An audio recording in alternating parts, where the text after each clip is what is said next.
Hello and welcome to Eerie Exploits, an actual play podcast where comedians face the most horrendous of horrors of a fantastic necropolis: corporate capitalism. Okay, seems like everybody is already tuning in and listening. So, just in case someone missed any of what this is about, the idea is that we do what's called an actual play, right? Playing a tabletop RPG and recording it, and it's not scripted, so an actual play. We have fun with it, and we focus on the comedy. And which is your guys' job because I'm not funny. That checks out, yeah.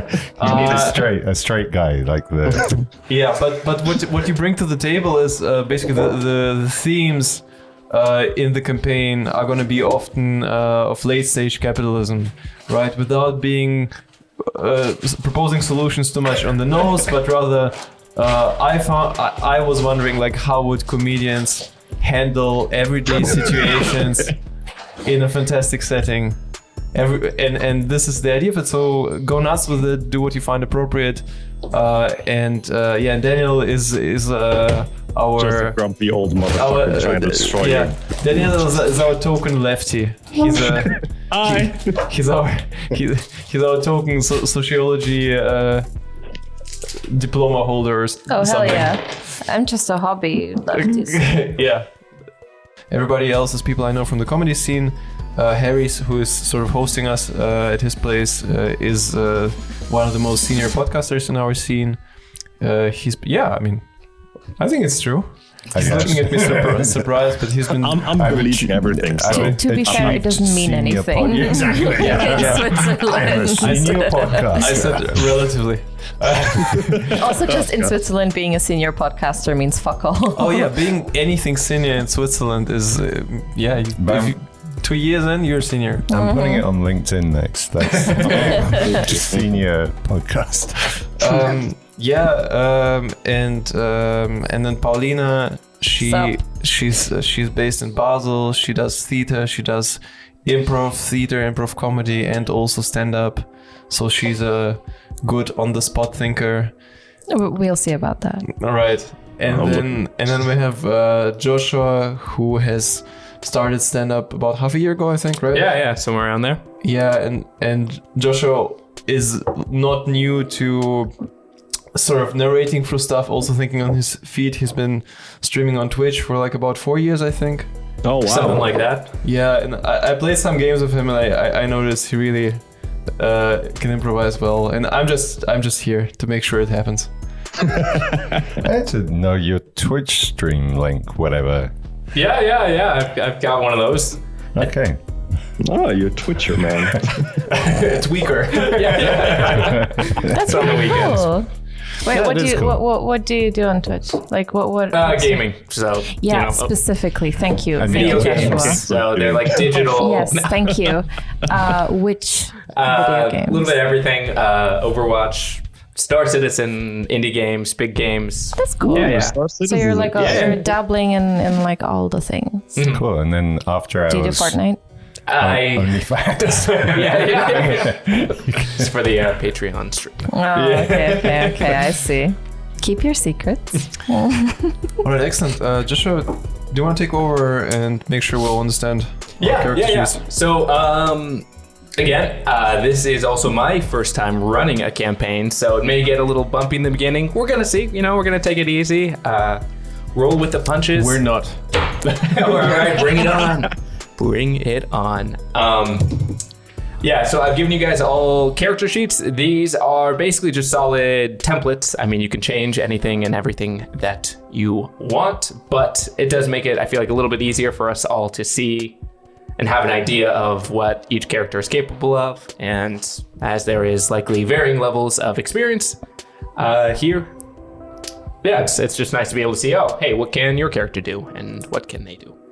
Again, we can play it pretty fast and loose, so if you want to change some of the stats, you can. That's pretty much it. And then, Do you guys want to tell us about your character's name, class, and race? Sure. Who wants to start? Okay, so my name is first name Horn, second name Dog, like Snoop Dogg. Yes. So Horn Fuck Dog. yes. Yeah, it's like say he was inspired by the great works of Snoop. He's male. He's a half-orc fighter. Despite assumptions people have about half-orcs and how they were probably conceived, Horn's mother was an orc dominatrix. She never revealed who his father is, and she died in suspicious circumstances when he was 7. So he's an experienced orc soldier mercenary of the mining company that more or less runs. I'm assuming that this is still relevant story, Pavel. That runs the mining company that runs the underground Necropolis, where he spent his whole life. He has done many raids, a few promotions went past him, but he's humble and just wants to do honest work of plundering 9 to 5 and return home to his cave. And yeah, I mean, in general, he has no fears, or he denies any fear, but he gets impatient when people are overthinking and being too clever, and then he tends to act. And then otherwise, his fighting style, he's used to fighting in tunnels, so he'd either with a pistol or a short blade. Paulina, you want to go next? Yeah, sure. My name is Ursula Bigbeak, and I'm an owl bear. So Ursula has worked in these mines that we spoke about for most of her life. Her duties are mostly the heavy lifting, so she transports the ore or whatever is being mined in and out of the mines.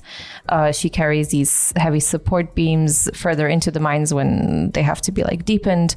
And I originally wanted to have a little brother and dead parents, but I figured that's too fucking cliche at this point. So I have a son called Arthur, who I take care of.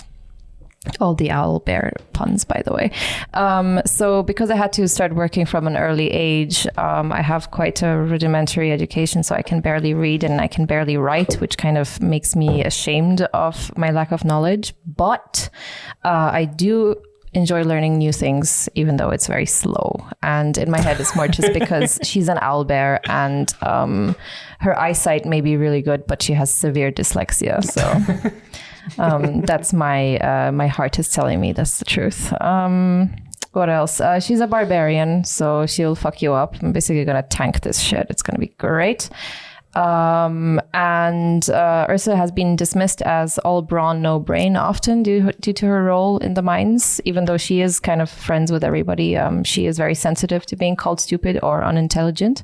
And she'll be prone to emotional outbursts if she's pushed too far, which kind of goes into the going into rage as a barbarian. And her biggest fear is the dark. And also that weird jittering sound that rats make. Fucking hates it. Are there many rests you encounter in your line of work? We work in a mine. Yeah, that makes sense. Yeah. Fucking hate it. And also the dark, which kind of helps that I have dark sight, but you know.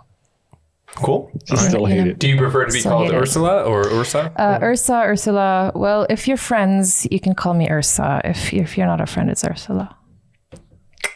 So we shall see about that. I will decide on the fly. Whichever situation suits best. Correct. Daniel, you want to go next? Well, All I right. think it's you. Oh, no, it's you. Yeah, well, my name is Gammelalf Mindmolterreith. Can you repeat that? Can you spell it? Yeah, well, Can you dance it for us? I can't dance since I never went to Waldorf school. But That's yeah, a niche it's- joke. yeah, I know. It's also like, I think it's tied to German history as well. So my name is Gammelalf, which is like the which derives from the word gammel, which is like Old Germanic for old and moldy. So that's him, and his last name is Mindmelterith, which is like Mind Melter with a kind of Welsh sounding thing at the end. He ended up on the suicide mission, or he ended up on this whole thing in the Empire because he got kicked out of his own home. And that's mostly because he is a wannabe revolutionary, or he thinks of himself as a revolutionary. And the problem was that Hey, sorry for interrupting, guys. Pavel here, your host. Daniel is giving away a little too much here from, his backstory. So we're just gonna skip over this so that the twists aren't spoiled too soon, and we're just gonna skim right through it, okay? Cool.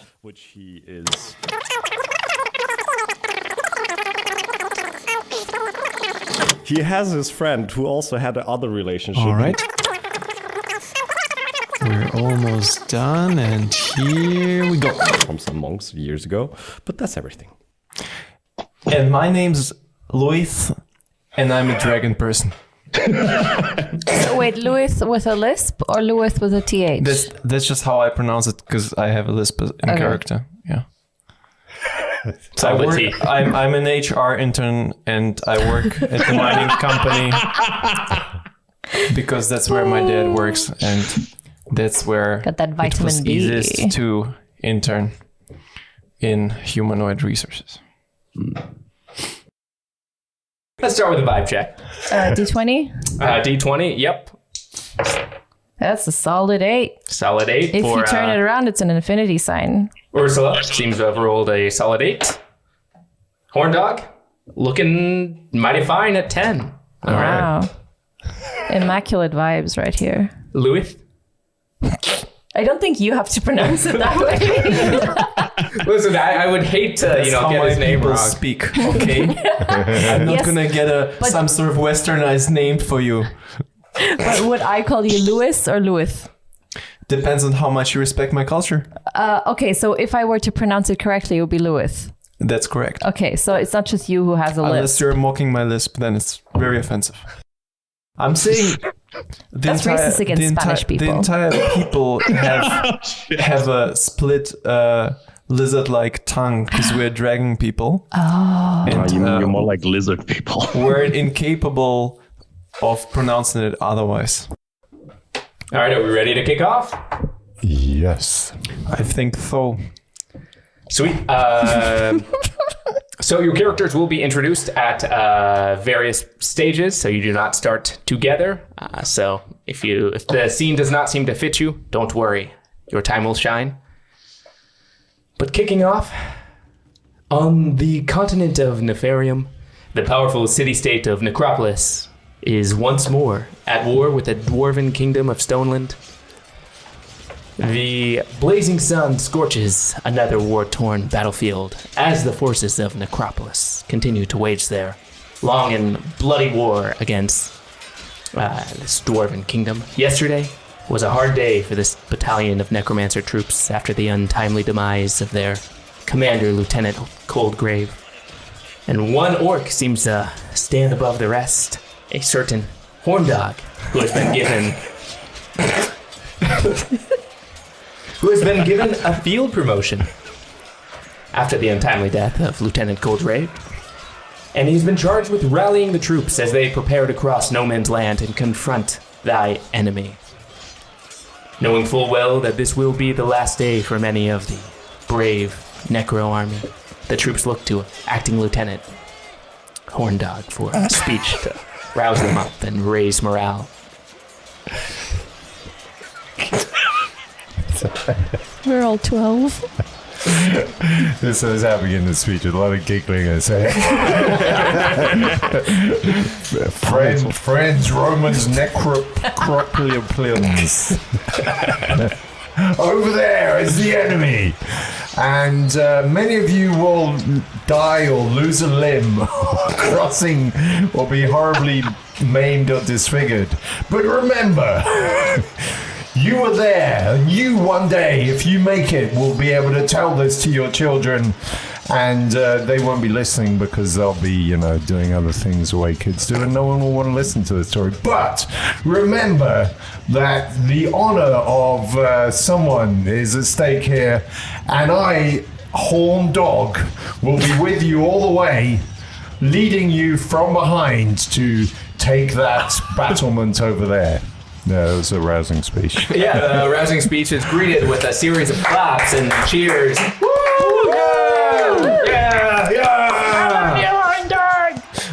And There was a very clear moment when Harry switched voice to his regular voice because he spoke as a parent. That the kids would be listening. There was real pain in his voice when he said it. And looking across the battlements, you can faintly make out, the dwarves that are scattered in a line, also preparing to charge. One dwarf in front of them seems to be, you can't tell if the dwarves nearby are patting him on the back or pushing him forward, but it does seem like there's something going on. And with a cheer, you charge, you hop the trenches, and you sprint across the trapped Latin battlefield toward the dwarven trenches. Magical explosions and traps trigger, blood, dirt, limbs flying everywhere. The dwarven forces meet you in a clash of sweat, leather, and steel. And Horndog.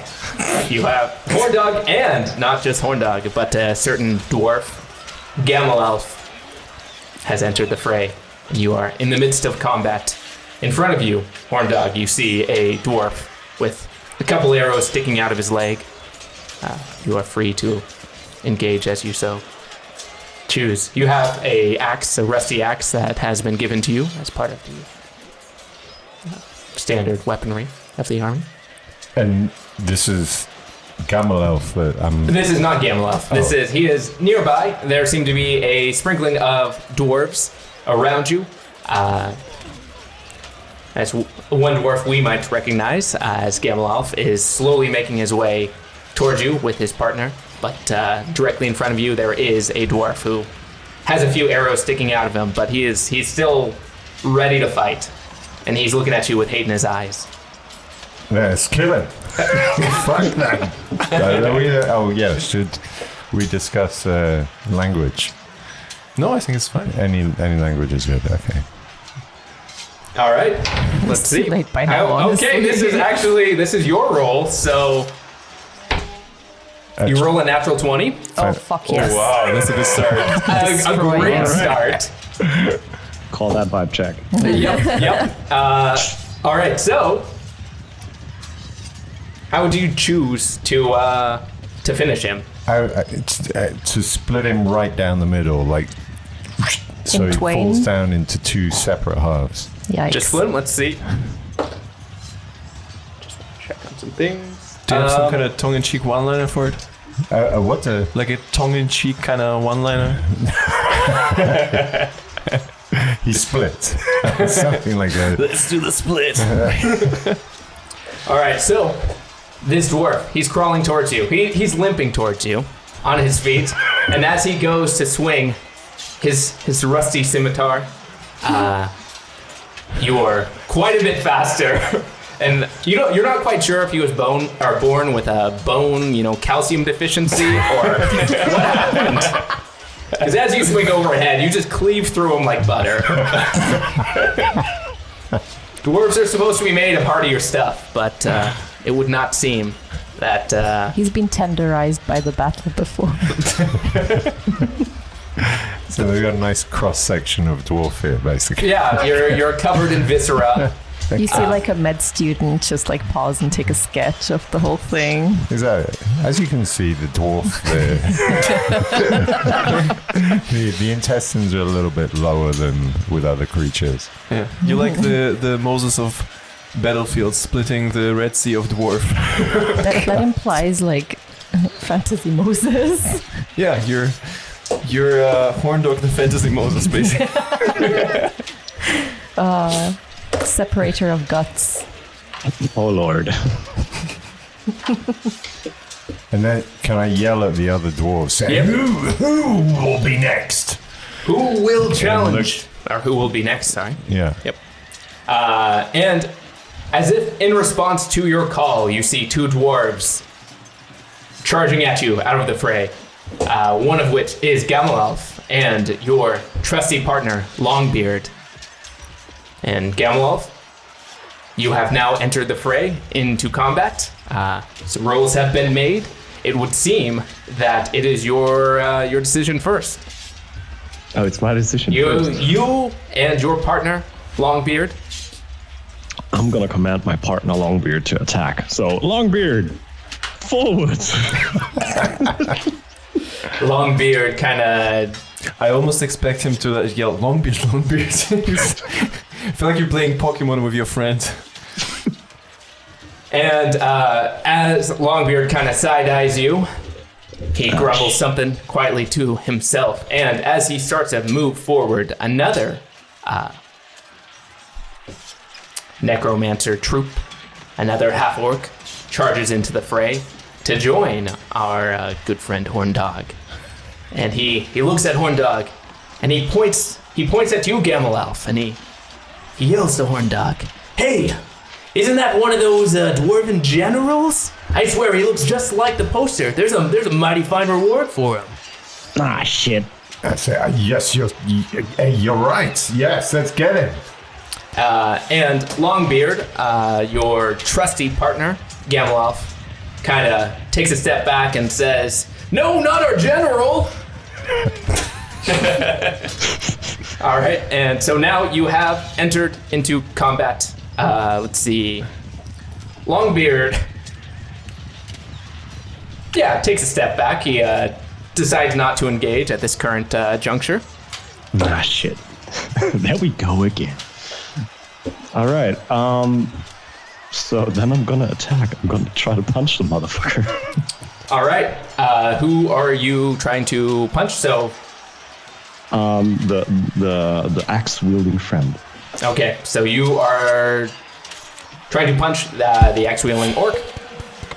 Hey guys, your host again. Here's a fun game you can play during an actual play podcast. Guess how many times we can roll a 0 for damage. All right. You swing your fist at the orc, and you punch straight into his iron breastplate. Yeah. Let's say it's sturdy, a whole lot sturdier than you thought. You seem to have misjudged the material of it, and you do 0 damage to him. He kind of looks down confused. Clong. And he returns the favor.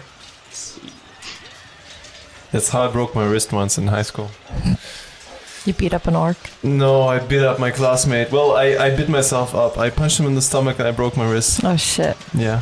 That's the most pathetic thing I've ever heard. Should have seen It's the a classic Pavel. Should have seen the other guy. just real handsome, unhurt guy. Don't mind me, I'm just making some quick tokens. Carry on with your stories of...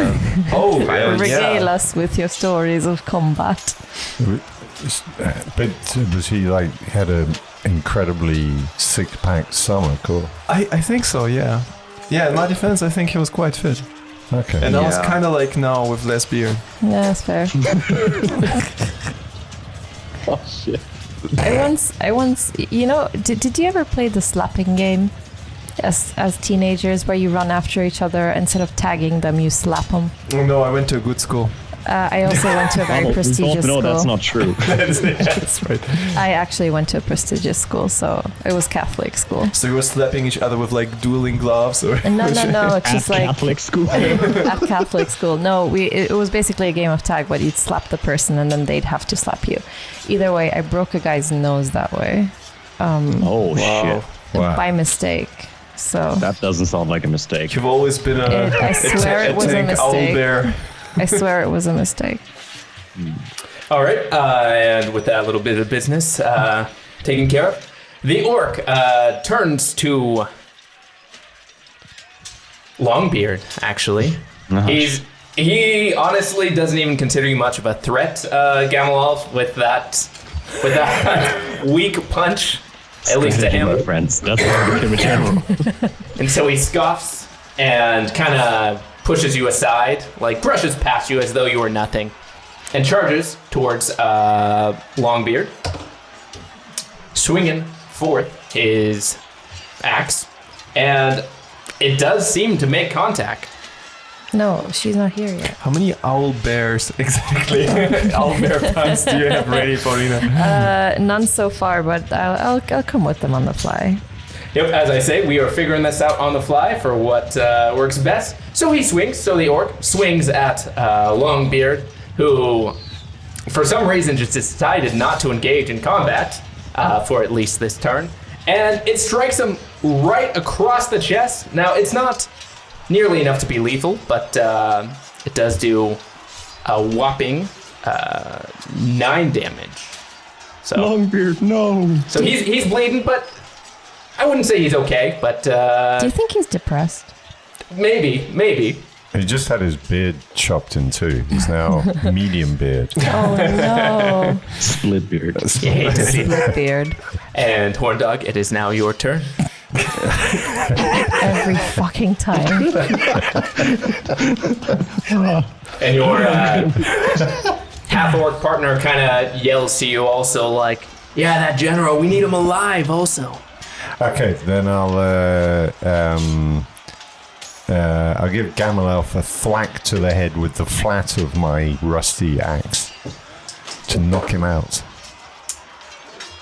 So, you roll a natural 1. The joy.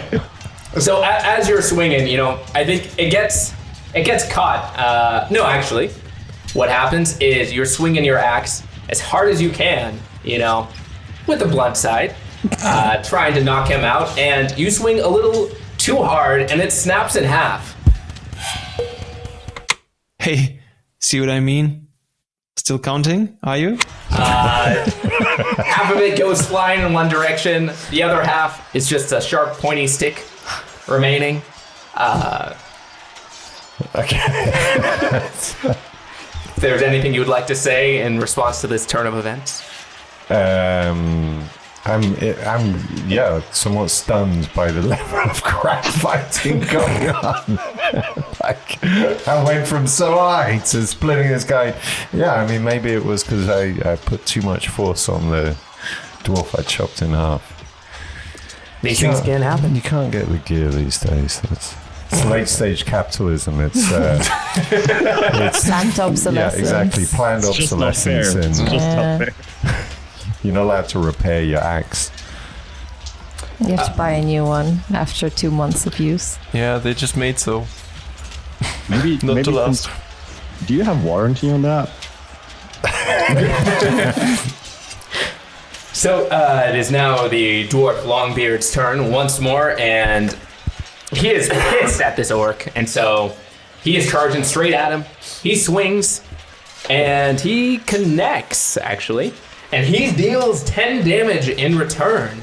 Ooh, That's a lot. that hurt. Ooh, he actually seems to catch the orc right in the hand, and he chops off a few fingers. It does not look great with that strike. And Gamelolf, it is your turn.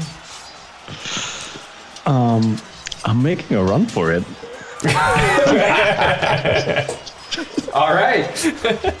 And through the mud, you do run away, but unfortunately your foot catches on some of the strewn corpses and the mud, and you make it about, let's say, 5-10 feet away before you stumble and fall.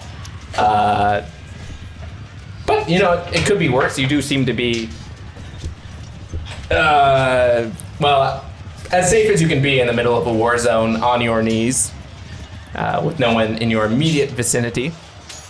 Though, Horndog did see you attempt to escape. And now you're covered in mud. So now you're covered in mud. Waiting there. It's just The grease. And with that, it is the orc's turn. And does this orc, Horndog, seeing how he is one of your troops, what is his name?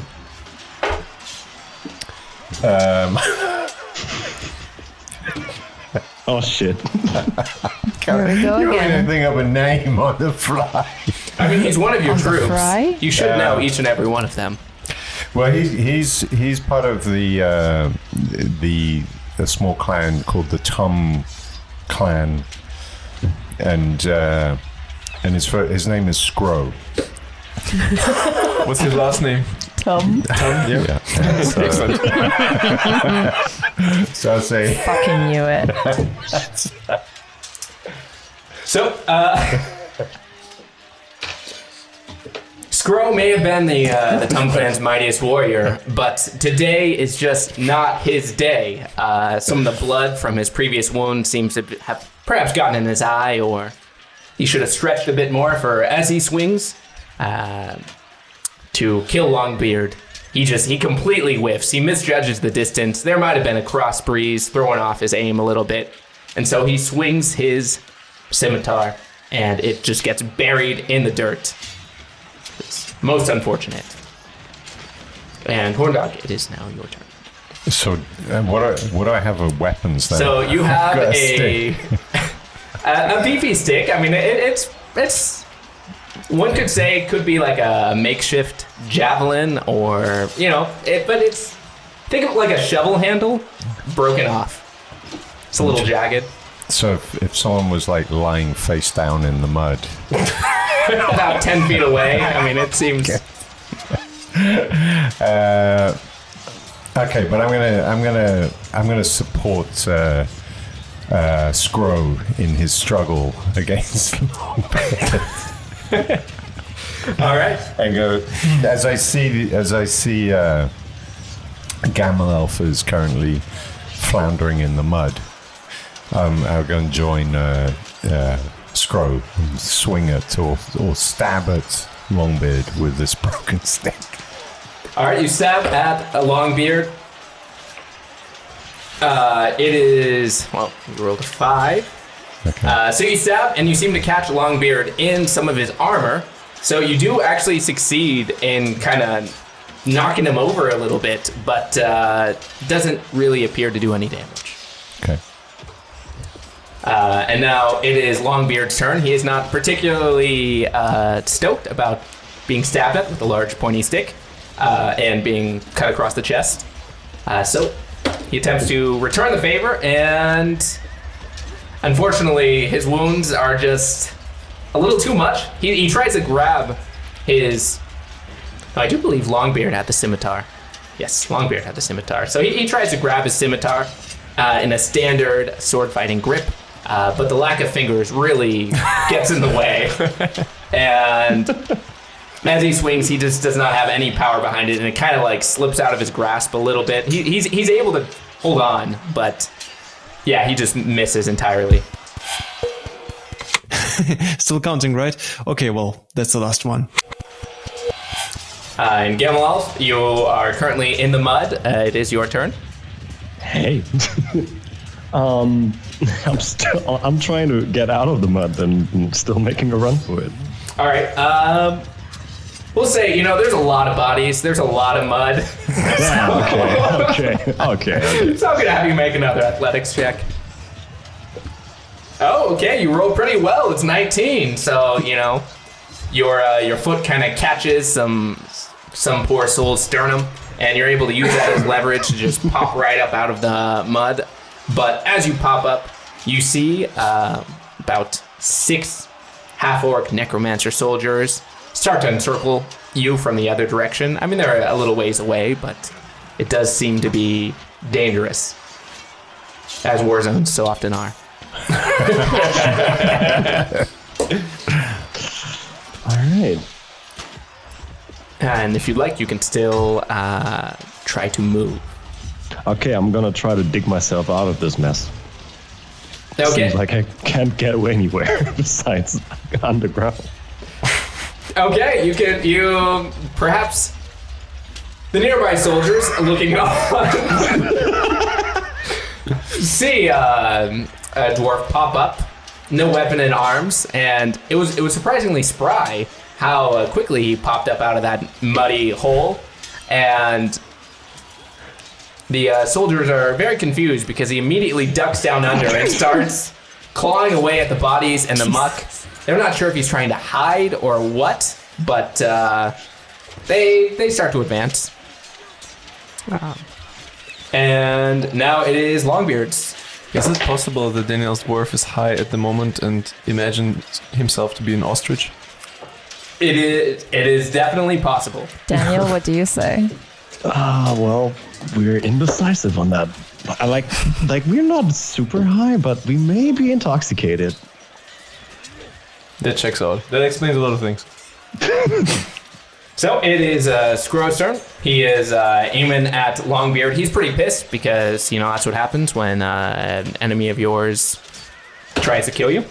Ooh, okay, and he rolls pretty well. He does 10 damage.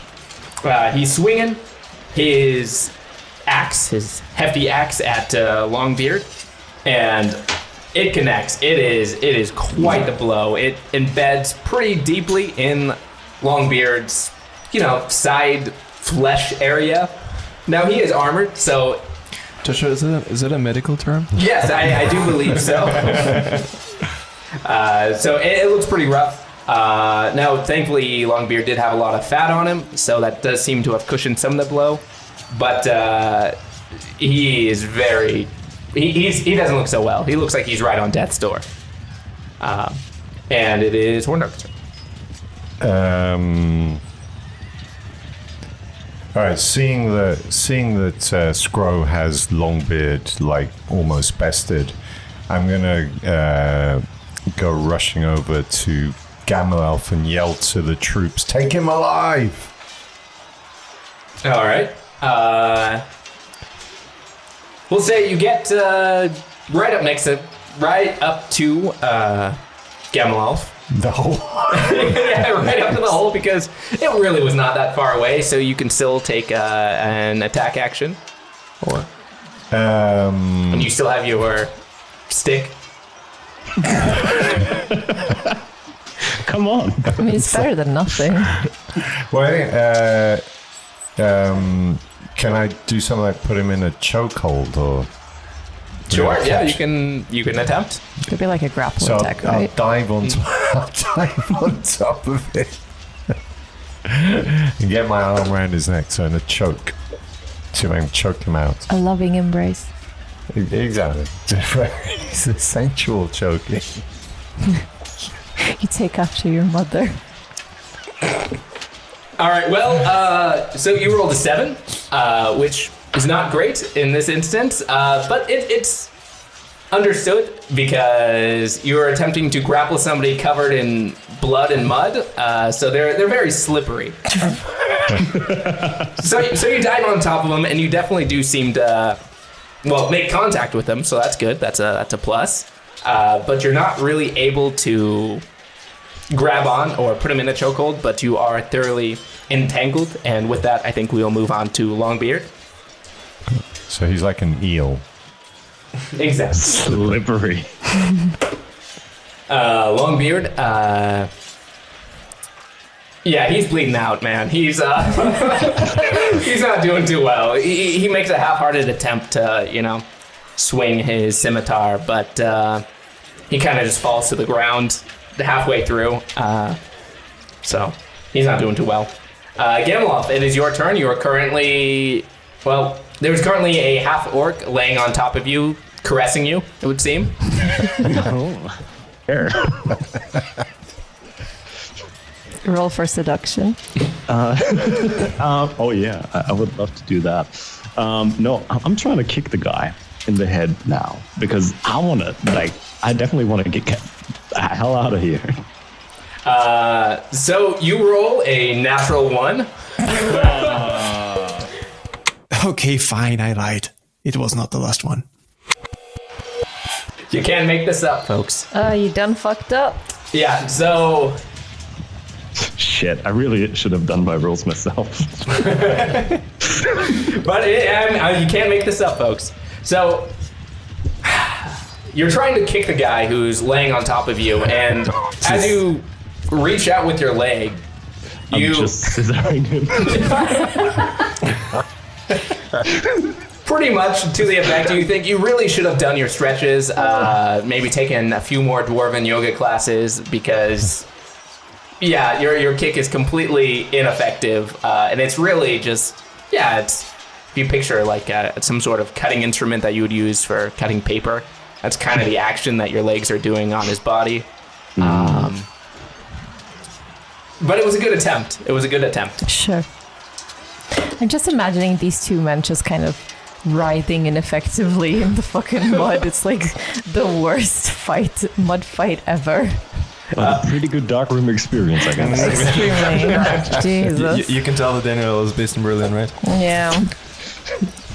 And Come on. Hey, it's an easy joke. Let him have it. Yeah, always going for the low-hanging fruit. That's how I know my Pavel. That's what your dwarf is Low-hanging about fruit, to you do. say? No, I definitely go for the high-hanging fruit there. Did you see my scissoring? And Scro, he's feeling fired up, after seeing his best pal, Horn Dog, currently engaged in activities. He's thinking, if he can 1v1 that there dwarf, I can too. And so, with a large roar, he swings forth his axe and kind of diagonally chops the head of Longbeard straight off, man. severs it completely. R.I.P. Yep. Rest in peace, Longbeard. You were a real one. You will be missed, Longbeard. The longest beard who ever lived. And as this happens, the 6 necro soldiers who were watching the battle and slowly approaching, they do arrive at the pit.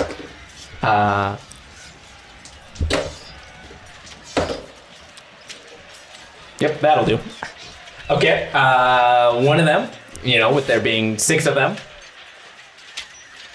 Let's see, how do we want to do this? It just so happens that one of them had a net on him. And, they did hear the phrase, take him alive, something about being important. And so they throw the net over the 2 of you.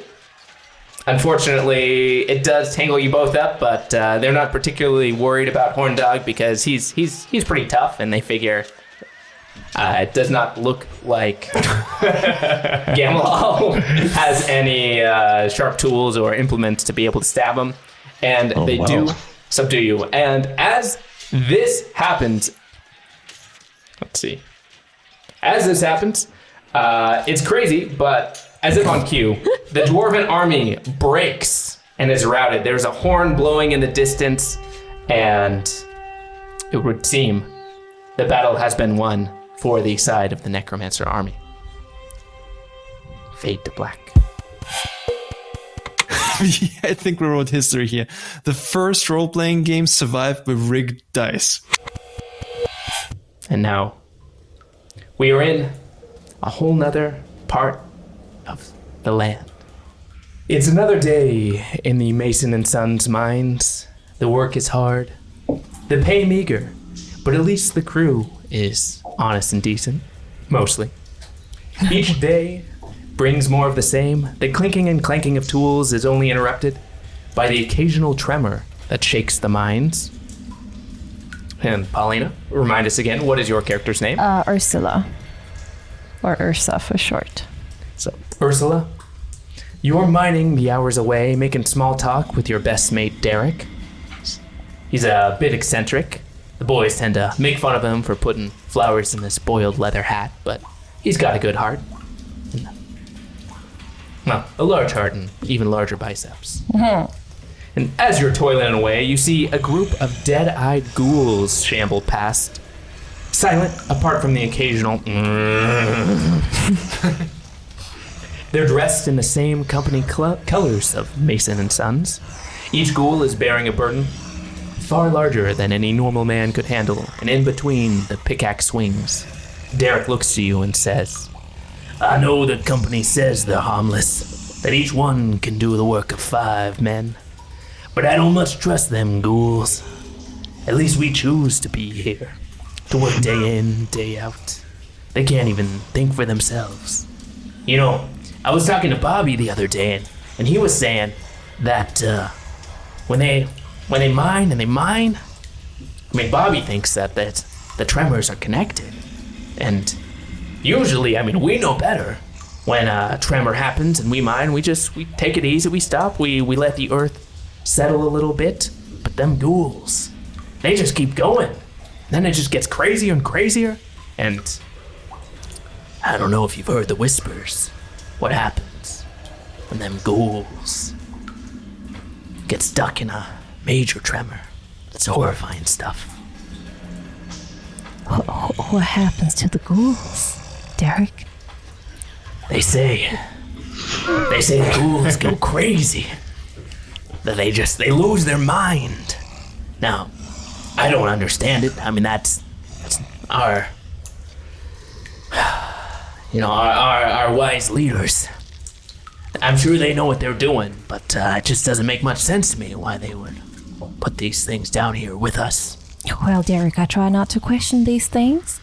My contract states that I must do what I must do, and I try my best to do what I do. Yeah, I can understand that. Your discussion is interrupted by a small tremor that shakes the ground and the walls around you. Ah, sweet baby nibblers. It's severe enough. She grew up on an owl farm down in Mississippi, Texas way. I'm a barn owl bear from down in Georgia. All right, y'all. Talking like a banjo sound. It's severe enough, though, that your ill-fitting helmet kind of slides off your head and bounces, Ursula. And as the tremor passes, Derek removes his hand from the wall that he was using steadying himself. That was a pretty bad one. That violates at least 2 OSHA agreements. You would think. But, boy howdy, I was just telling me ma and my 13 baby siblings that, I know the work's a bit tricky, but I sure am glad to be here. It's hard being the man in the house ever since Pa died in the war. Well, you're telling me that. I'm so sorry, you have to keep it straight. Oh, I got my own little boy at home. My baby Arthur. Now I've turned into a fucking Louisiana native. Oh, this is gonna be all over We're the place. limiting the potential audience geographically as we go. I'm already crossing off states in my mind. Going up in the Yeah. trail. At least as long as we stay in the American South, if you can isolate it. There are a lot of bones. That's My sweet son, baby Arthur. I have to finance his school endeavors. I need him to have a better future than me. This is very important to me, so I do try not to question these things, Derek, and I would much prefer if you let me out of these discussions any further in case one of the supervisors is listening in. Of course. I didn't mean nothing by it. A loud clanging rings through the tunnels. You recognize it as a lunch bell. And Derek mentions, well, I'm grabbing some food, but you can keep working if you want. He laughs to himself as though that were the funniest joke he's heard all week. No, Derek, you try. Try harder. Ahead of you, there is and Derek wanders down the tunnel that happens to lead to a fairly large and open chamber where most of the workers will be gathering for lunch. What is it that you decide to do? I think I'm gonna go with them. Like, it's very important to me to have my one meal that I get per day. So I think I join in. Yeah, I put down my work things, lumber on, queue up. All right, Derek waits for you as he sees that you are going to follow in suit. He mentions, that's I don't understand your diet. You can't eat more if you want to. We have we have paper slips that are redeemable. Yeah, well, Derek, my son is a grown boy, and he needs his nutrition. That's fair. Who am I to judge? I do not know you or your people's ways. You met my son last Sunday for dinner. Oh, yes. I mean, in terms of food, I just... Paulina, sorry, just a side question. How can one imagine an owl bear family dinner? Is it like with birds, with the mama owl bear puking into the beagle. Please don't go there. Her young one. 'Cause I would imagine how Derek tries to raise that memory. Okay. Definitely, regurgitation is definitely. I don't one of imagine it. how that is for anyone who's invited over for dinner. Do I regurgitate it into their mouth? Oh, yes. You do. Well, That's how we do. No, I you're would think well-mannered. that we just get like a hunk of meat, and whoever eats it raw, and whoever doesn't has to figure it out. okay, so the bear part of your nature comes into play a Oh, little bit more. 100%. Okay, gotcha, Yeah, gotcha. yeah. Thanks, appreciate Like, it. I think that the most of the biology is bear.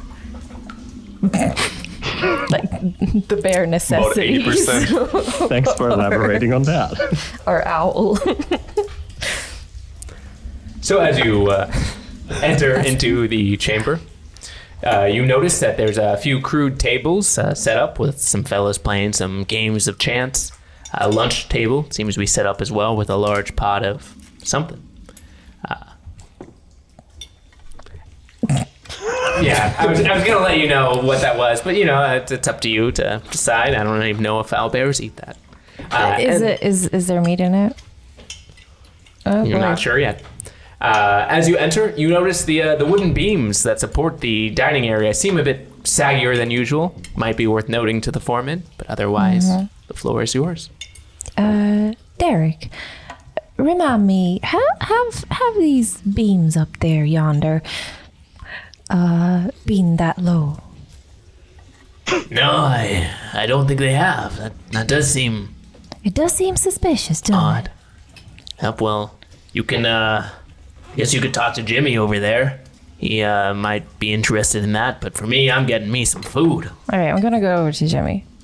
Like, I take this shit seriously. All right. Did you just write down Jimmy? No. Just for the record, just wrote down Jimmy. I definitely did. Well, you got to make sure that I'm spelling it Let it correctly be in my known to the mind's eye. court. As you approach the foreman, he seems to be sitting alone. He doesn't seem particularly popular with his colleagues, but he kind of looks up to you as you approach. Is he eating?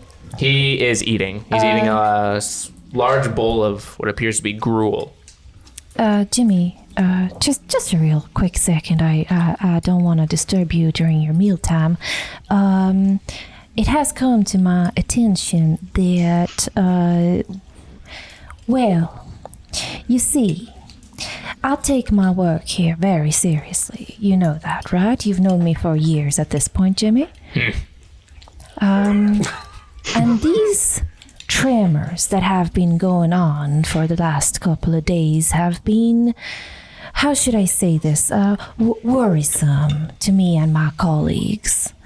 So have these beams up there yon that you can see. They used to be yay high, and I just like raise my arm to like kind of indicate the height that I remembered them at, and then I go slightly lower. And now I estimate that they are yay high.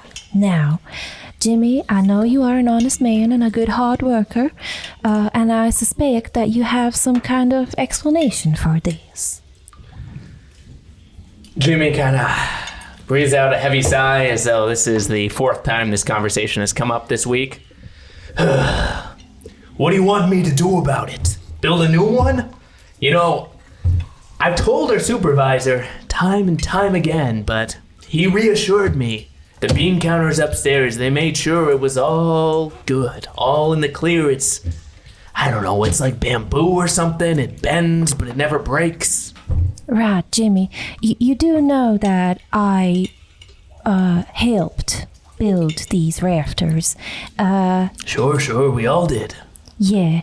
I don't know what bamboo is, but that ain't it. Jimmy looks up as though that is a new bit of information that he's never quite thought about. Well, I guess I could try and talk to the supervisor again. But he hasn't been down here in like 6 years. I guess maybe we could all go together when this is over. But I don't know, man. Don't you want to get me into trouble again? And you really should mind your own business. Stop being so nosy. And where's your helmet? Don't you know it's against regulation to walk around here without your helmet? Well, now, Jimmy. It is lunch break. We are in the safe zone. I do know my OSHA regulations now. Jimmy kind of reaches around and pulls out a pamphlet that does seem to be listing the rules of the mine, and it does state rule number 3: your helmet is to be worn at all times for your own safety, and yeah, you are responsible for your own safety. Thank you, Jimmy. I will leave you to your lunch now. And then I just walk back over to Derek, and I assume he's already gotten his food? Yeah, So I he's seen queue it. up, I get my food, I sit back to Derek's. Are you concerned about like politeness towards Derek, or would you ask? Not really. Like, he's my pal. Like, he's not my supervisor, you know what I mean? Okay, gotcha. Like, I think we would banter a bit. I think. Yeah. With Jimmy, I'm very like, whoa. But I thought it like goes against the southern etiquette you learned at the charm school in Georgia. listen, I'm very selective about the things that I pick out. Fair enough. I'm already mixing like 5 accents in my head. I mean, you would know, Joshua. I don't know what the hell this is. It's like a weird melting pot. It's probably like painful to you. No, it's great. It's great. I'll just wait for my 7. It's coming. Derek looks at you and goes, how'd it go? Well, Derek, it went shit. And you'll excuse my... There's no French. Fuck. Elvish? You'll excuse my ghoulish demeanor, but Jimmy can go fuck himself. Oh, all right. I wouldn't say that too loudly. But Jimmy can go fuck himself. All right. Yeah, he looks around. Derek looks around, just make sure that no one overhears. he goes, yeah, I agree. Say, you hear about that, in other news, you hear about that war that just happened, that battle? Just last week? Well, I have heard some news. I heard that the dwarves lost, did they not? Yeah, hell of a thing. Uh-huh. And as you're speaking, another handful of ghouls kind of shuffle through the cavern on their way from where, who knows, and to some other part of the mine. But you do notice, now, I should describe the ghouls. They do seem to be stitched together. Their parts roughly match up, but they don't appear to be entirely... they don't look the same, right? So they're like Frankenstein? Yeah, they would be some sort of Frankensteinian monsters of sorts, but you do... Well, maybe you don't know this. Yeah, why not? Let's roll Let's fucking figure out. Do let's I roll. know this? Is that another history check? Yeah, let's... Oh, would it be nature? No, I mean, it's now let's go with history. Yeah. Recent history, very recent history, Very in recent. fact. Well, but, -4 still, so here we fucking go. Oh, but you roll a natural 20. Oh, fuck yes. So you know. So you don't know much, but you happen to know all about the fact that the necromancers have been dabbling in new sources of, well, let's call it necromantic technology. They've been looking for new ways to improve their rate of precious metal acquisition. And so you know that they've been creating ghouls to help in the mining of, well, the mines, and that they're hoping to expand their operations. And as somebody who happens to be knowledgeable in all things ghouls, apparently, Okay. you notice that this patch of ghouls appear to be made. You know that ghouls are made of corpses. They're often.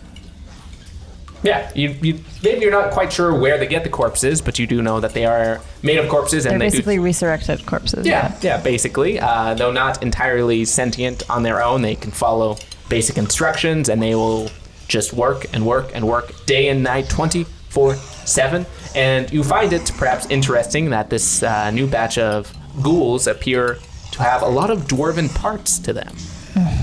Interesting. I believe that my son must have told me something about this, but do you perhaps think that there is a connection between, well, the composition of said ghouls and the war? This was just a battle.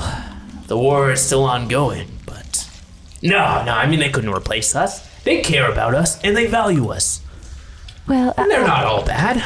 I suppose you're right. I mean, we do get our pay and we do get our day off once a month, but I just don't know, Derek. This is very suspicious. I mean, a wheelbarrow doesn't replace a shovel, now does it? Just different uses. I guess you're right. And I'm just gonna start eating and just lost in thought. And as you're eating, you hear off in the distance another rumble that seems another tremor. Only this one is growing and growing until the entire cavern starts to shake. Oh shit. Guess you can decide what to do in this instance. I look for an exit and I grab Derek and I'm like, this doesn't sound good. We better skedaddle. All right, and he says this doesn't sound good at all. And as you start to move towards what you assume to be the nearest exit, we fade to black. Hey, it's Pavel again, your host. We really hope that you're enjoying Eerie Exploits. We sure enjoy making it. It is truly a labor of love. And if there is one thing that Karl Marx and Adam Smith would have agreed on, it's that labor has value. I mean, we think so. That's why we're paying our editor and the fine folks who provide our recording services for all the what we get from them. Our editor even made a music theme for our podcast. If you also value our labor and would like us to continue making these episodes, you can support us on Patreon. We have a page on Patreon for Eerie Exploits, and if you're low on cash, you can also subscribe to our accounts on YouTube or Twitch and just spread the word. Just share a link to this episode with a friend who you think might enjoy it. We would really appreciate that. And we really appreciate you.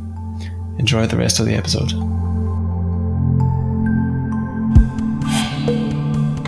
So that was about 2 weeks beforehand, and this is also happening a little bit before what happened with Ursula and Paulina. So this next section. A lone necromancer intern finds himself briskly strolling towards the imposing multi-story stone keep that functions as the primary prison for Necrocore. The detention depot, as it is called, does not get many visitors, and this one seems to be particularly out of place, but he has been sent on a mission to retrieve prisoner A11674, Echo Alpha Charlie 9, and relocate him to the proper accommodations. In your hands, and would you introduce, what is your character's name once more? Louis KC. How do you spell that, the last part? The KC? Just a K and a C? Like KFC, but without the S. So, Louis, Casey happens to be holding instructions for him, telling him that he has to go here and retrieve the prisoner. And along with that is a letter to be delivered with the prisoner. And on the official documentation, there is an address kind of scrawled that you recognize as being near the mining camps. And so you know that you are supposed to deliver the prisoner to this address. But you approach detention depot. Mm-hmm. All right, so I enter and I'm on the lookout for perhaps any holding cells. You enter through the main entrance, and there does seem to be a secretary It does seem to be a cold and unforgiving place. It's rather cold, but there are some torches, and you notice there is a gate, and there's a few guards laying around, but secretary is a rather portly half-elf, and she does not seem to be having the best of days. All right, then I approach her and I greet her and say, "Oh, hello there. It's just Louis KC here to pick up the prisoner here. Says so on the letter." What letter? Oh dear me. I pick out the letter and I hand it out to her and I point at the long ID number of the prisoner. All right, what is this? I was just about to go on my lunch break. And she is reading through it. Something about a dwarf prisoner? Ugh, man, I do hate to see these dwarf prisoners go. I think we should keep them all locked up and throw away the key, wouldn't you agree? Why, man? Well, you gotta admit that the Necrocorp we will respect all races equally. We happen to be at war with them, but that doesn't mean that gives us the right to hate them just because of their race. Yeah, I know, but that's what my boy keeps telling me as well. I know these times they are changing, but it's just hard to let go sometimes. Well, I understand, Myth, but let's just build the better future together so just see everyone laughing at me, messing this up. You know, it's just like our CEO says, let's build a better future together. All right. Well, let me see what I can do. And she pushes a button and yells, "Call! We need prisoner release. Prisoner A11674, Echo Alpha Charlie." And thank you. So you wait a few moments, and before you know it, a guard is coming out with a prisoner in chains, and the prisoner would be, remind us your name, Daniel. Gamalif. So, Gamalif, flanked by 2 guards, in fact, is brought out, and you're kind of like thrown to Louis. The other guard, so one of the guards is rather thick, the other one is rather thin. So the thicker guard just bursts out laughing. He thought it was a good joke. I do not get the joke, and I just try to explain. Well, actually, sir, this is our holding cell, and you are a prisoner of war. And I have to deliver you now for the bounty. So please come with me now. And then I kind of pull him by his chains towards the exit. Ah, shit. Why are you taking me? And you happen to have a letter on your person that has the address where you are taking him. You just know you're familiar with the location, and there is. Well, so let me tell you just that I think you are familiar with my colleague who I'm taking you to, and that's about all I have to tell you. What are the symptoms of smoke withdrawal, like after you haven't had your smoke for a...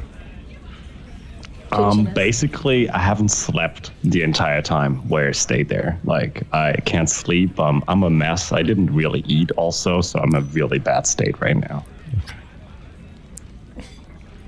As also, you're hallucinating also as well, so that's why I actually thought it's a hotel there.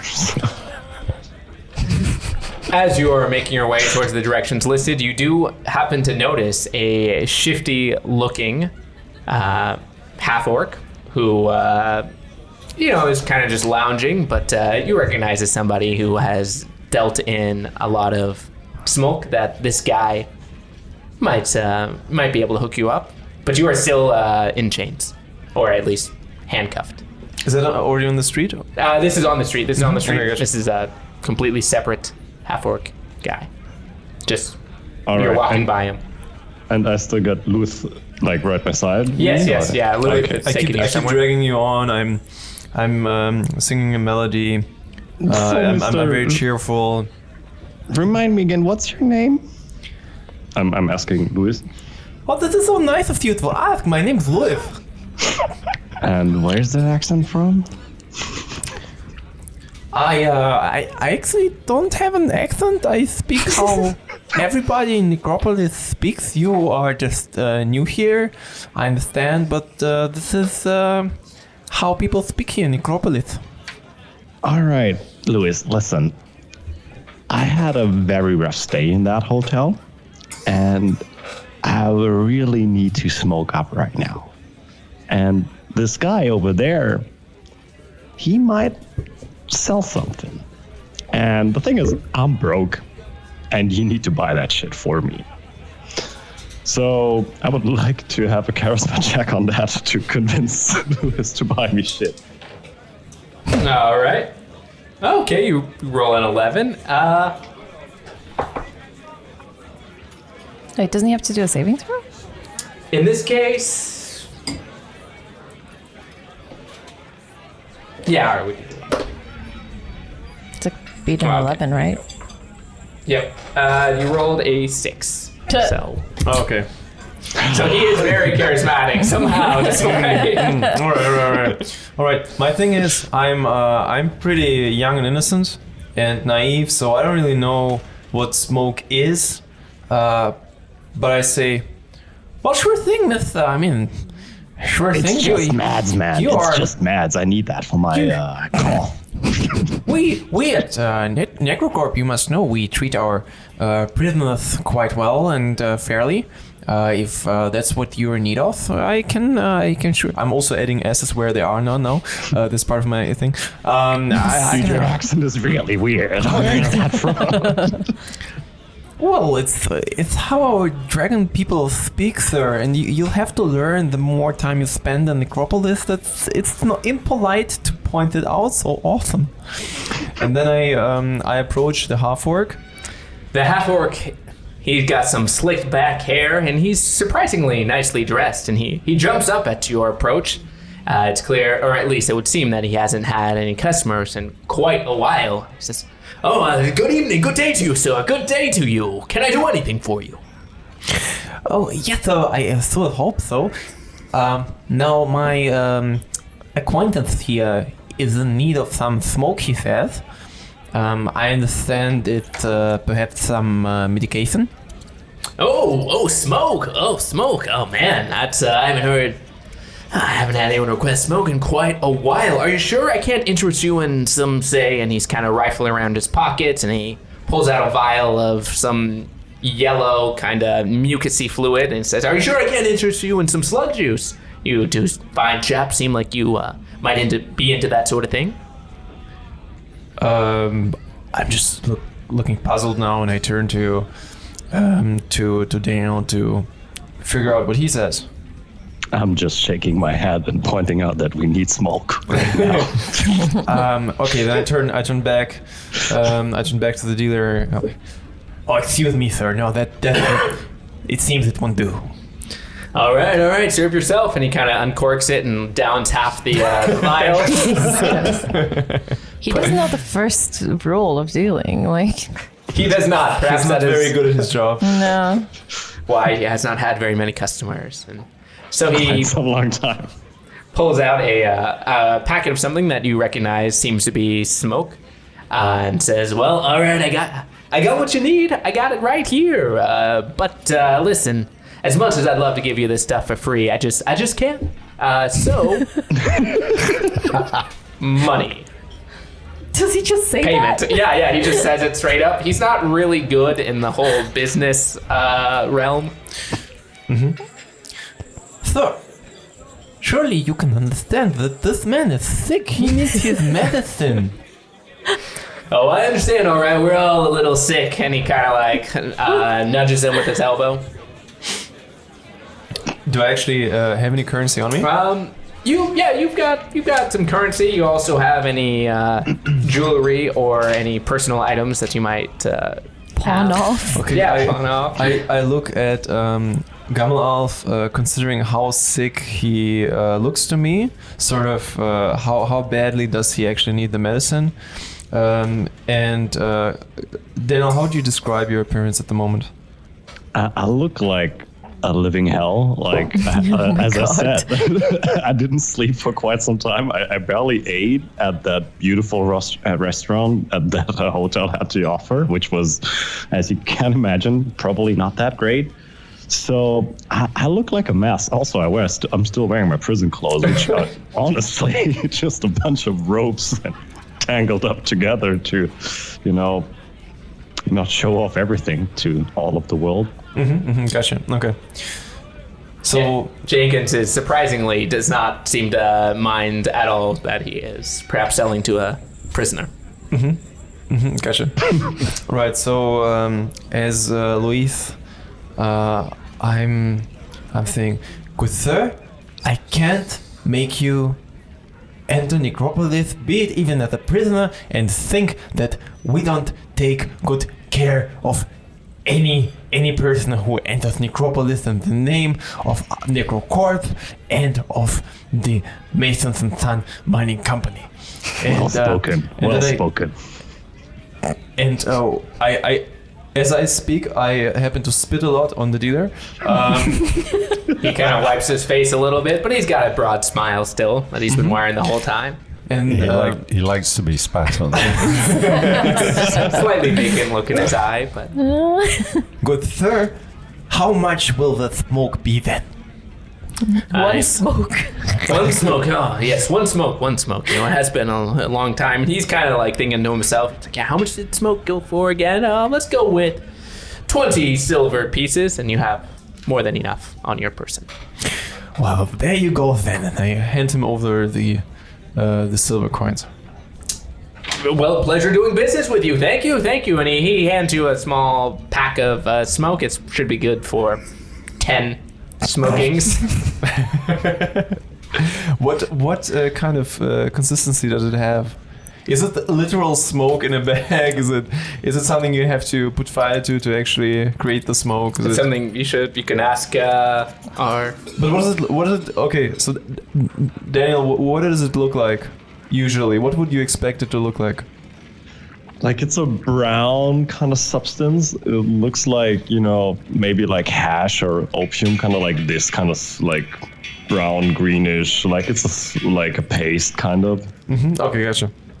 All right, so I take it, I look at it again, puzzled, hand it over to Gamelalf, and just wait for his reaction to see if it's the thing that he was in need of.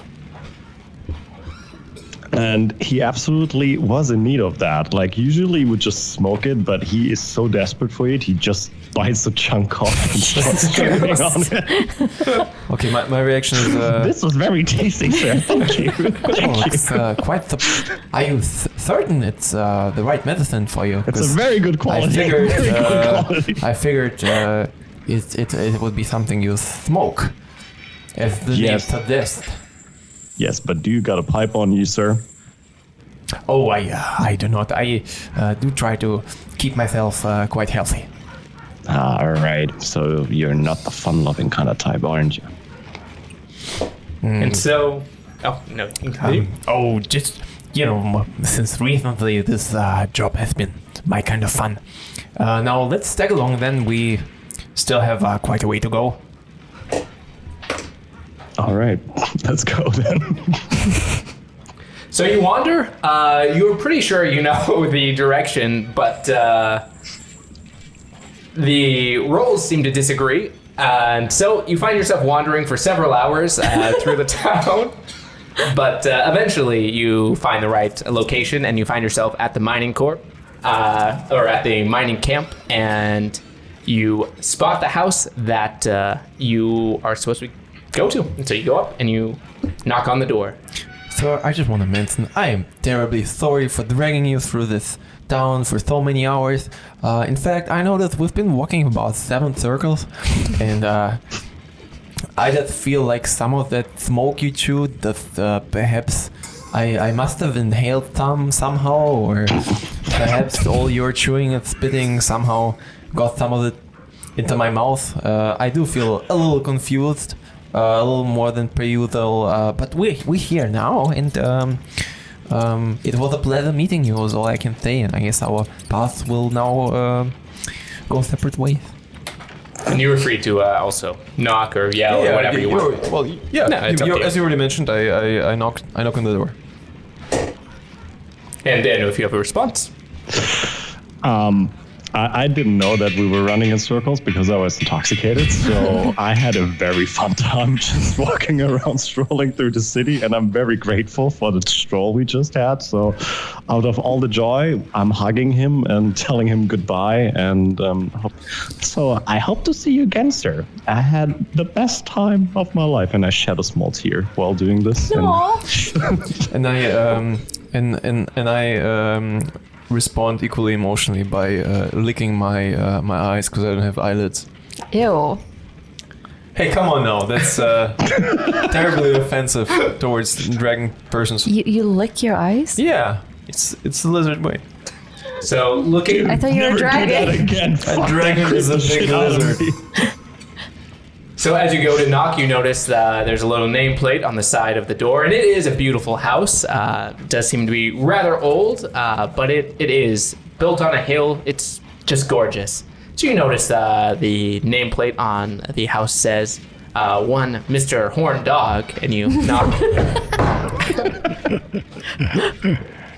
Come in.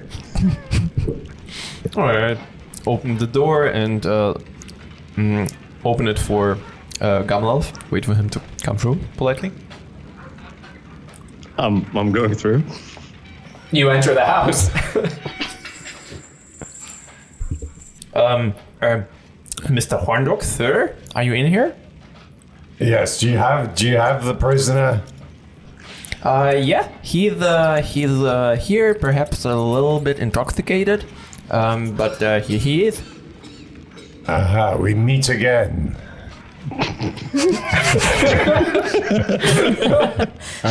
I have been waiting for you, Mr. That's here on the letter that you captured him in battle, and as per policy, you are accredited a bounty if you just bring the prisoner into the bounty office.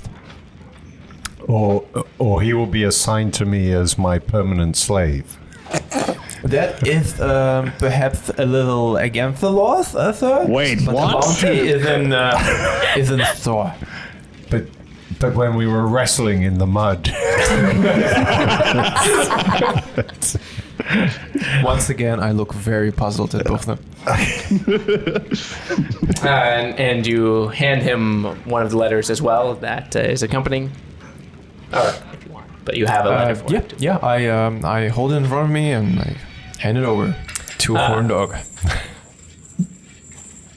And the letter also says, Dear Sir and or Madam, due to our facility currently experiencing larger than average wait times, we are delighted to inform you that you are eligible for our new mandatory prisoner rehabilitation at home service. Nice. Horndog is getting his mud ready.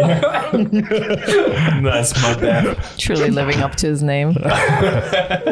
As our files indicate that Shivers are running down Gamelov's side. Starting to have a bad trip. our files indicate that you are Gamelov's next of kin, and as such, you are entitled to his bounty, or he is entitled to remain on house arrest for the remainder of his sentence, if you do not feel like turning in the bounty. And if you find you are unable to provide proper housing, please contact the Bureau of Citizen Rights in Townsfolk for further information. Okay. Okay. I'm somewhat surprised to discover I'm also related. No, you're not. You're not. Clerical errors. By clerical error. Well, my enthusiasm has been somewhat diminished by the discovery that we're related. No, I don't think you're in fact related. Yeah, we have some come on, dude. amongst Say our that folks. family. We have some principles. You never know. You never know. This is the worst fucking trip for Gamalov. And off in the distance, you hear a rumbling. You may continue. Which is not actually unusual to you because you are living near the mining camps, and so you often experience minor tremors and rumbles and the like. Okay. All right. So I'll say what. Yeah. Bring him this way. We have a room ready for him that he can be locked up in. The rumbling is growing louder. Excuse me, sir. Does this often occur in your home that your cutlery and dishes start shaking? So sometimes, yes. It depends what I'm doing. I have no further questions, and I just rush Gamalov to the room that Hornok is pointing at. And as you are moving towards the room, the rumbling has reached a fever pitch. You're hearing massive cracking and rumbling as though large oaks were breaking and the very earth itself was splitting. And next thing you know, a fissure appears in front of you, and it opens up rather suddenly, and with one last it opens up and swallows you whole, and the whole group seems to fall into the darkness. You are currently falling in darkness. What do you do? I'm terribly dismayed about the destruction of the dog family home. The dog mansion. The dog mansion. It was a beautiful home. Gardenias. As I fall to myself, I make a mental note that I really liked how the home was decorated. In loving memory. And if I do make it out alive, out of whatever is about to happen, I would like to decorate my living room similarly. Do you have your priorities in order, Luis? Like, yeah. Are there any things falling with us, like a nice, comfortable sofa? I was going to mention there is actually a sofa that is falling.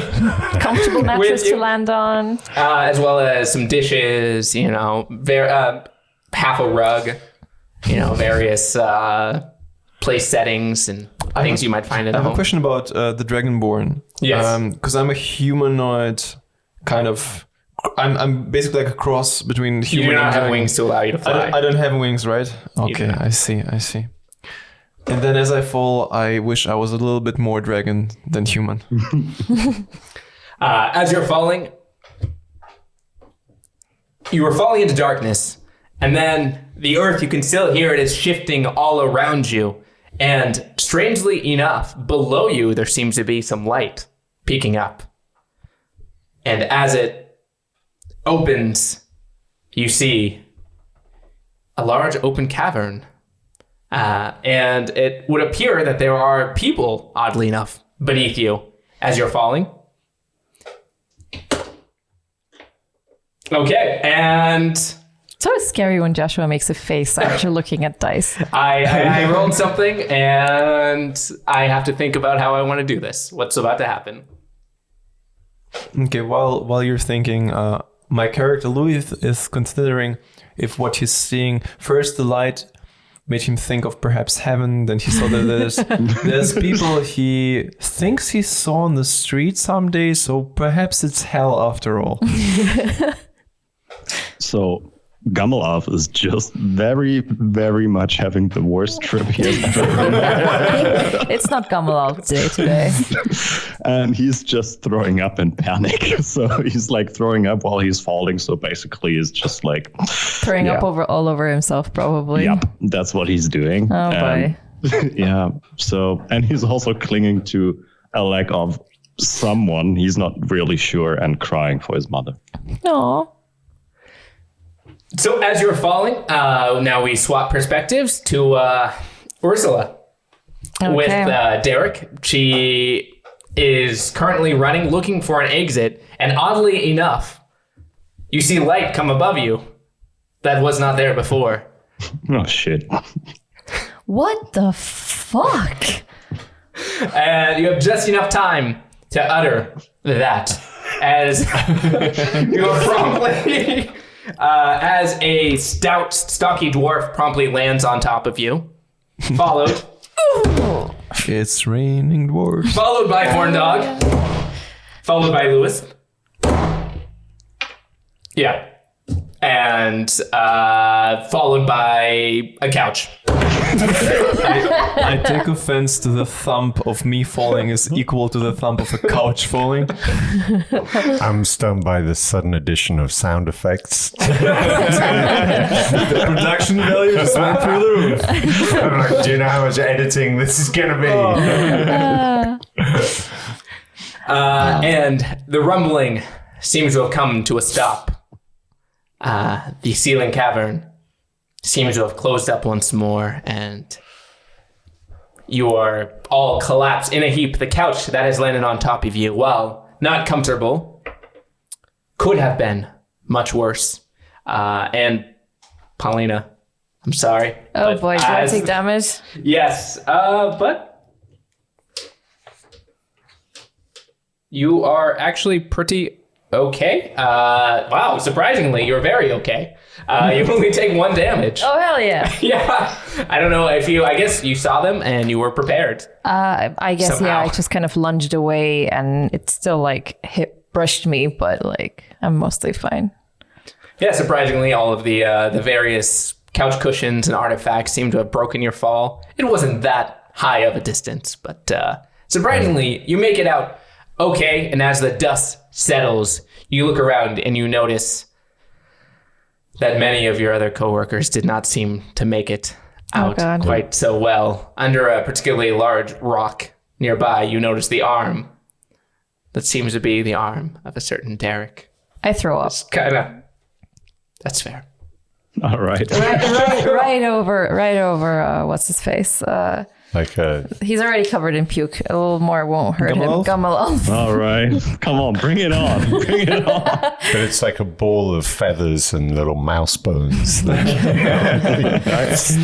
throw up. tattered. I'm like, I cannot handle this.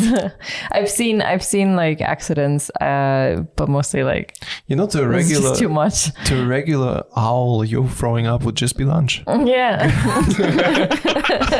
Bon appetit. Dinner is served. Yeah, probably you should then eat it again for No. your son. That's a cow. Cows regurgitate. You hear off in the distance, what was moaning slowly rises in pitch and turns to screeching. And it does not seem like a nice noise. You are not sure what is going on from that, but that does seem to be down the main hallway a ways. But you guys regain your senses, and as the dust settles, you seem okay for the moment. Yeah, I was about to ask, so we can react now, right? Yes, yeah. Okay, I swiftly get up, and my eyes adjust to the dimmed lights, and I think I can recognize that this is the mining company's operations, perhaps. By would you say that there are enough clothes and equipment where I can tell? As, Yeah, it someone very who works clearly was a lunch area. Oh, okay. There's a pot of upturned gruel, still steaming. Then I turn to Horndog, and I say, Mr. Dog, sir. It seems like there's been some kind of corporate operation going on here. Looks like an accident. I take I'm conflicted between wrestling Gamelelf some more because we're like in a pile. So I haven't really taken. Slippery. He's got a slippery, covered in vomit. It's very, it's very slippery. But then I take in the surroundings and I said, yes, this does seem a strange situation we're in. What is that noise we can hear? What the hell just happened? Who are you people? Where did you come from? How? What? Before she finishes the sentence, Gamalov was just throwing up in her face again. Isn't that how you greet people? And there was slightly Russian accent as well there for a moment. A hint of Russian. It's the shock. It's the bear part of her taking over. Well, I'll be damned. So I turn to Ursula and I say, Myth, do you happen to work here? Do you happen to know what's going on and what is this noise? Well, do I look like a supervisor to you? Well, You you fell don't from look- the fucking sky on top of us. My friend is dead in that corner, and you're asking me. Now, Myth, I know you've only known me for about a moment, but I just want to let you know the one thing you gotta know about me is I don't make assumptions based on appearance about anyone. Okay. And? And I'm terribly concerned about our security as of right now. Well, you and me both. Again, my friend is... And I just start puking again. Excuse me. My friend is dead in that corner, and you're asking me what happened? My condolences. Thank you. Joshua, can you describe to us? So there's one end, sort of like a corridor where we hear this shrieking noise come from, and then is there an exit anywhere? You see light. At least the torches seem to be leading towards where the screeching was coming from. There is another entrance, which was Paulina, that you know that to be, that was where you were working previously. Yep. But you also know that to be a bit of a dead end because you were excavating, but it does exist, and who knows what could be down there. Probably rocks. Let's go kick him. I have to leave, by the way, soon. So just so you know. How much time do we have? I have to, according to Google Maps, if I leave at 17:28 exactly, I should be in Basel at my open mic punctually. Okay, I think then yeah, that's a cut then. I think it's a so good you're place, It's a right? good place, I mean, it's yeah. like Yes. it's a cliffhanger. Yeah. It's like, oh my god, the gang's finally together.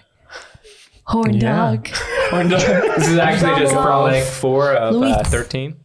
I have a lot more prologues coming. Oh my god. Hell yes. Okay, Joshua, you wanna You got seasons coming up You wanna already. hit us with some cliffhanger questions? As the gang is finally together, how will they escape? The mines. What is that shrieking sound? Will Derek survive? Find out next time.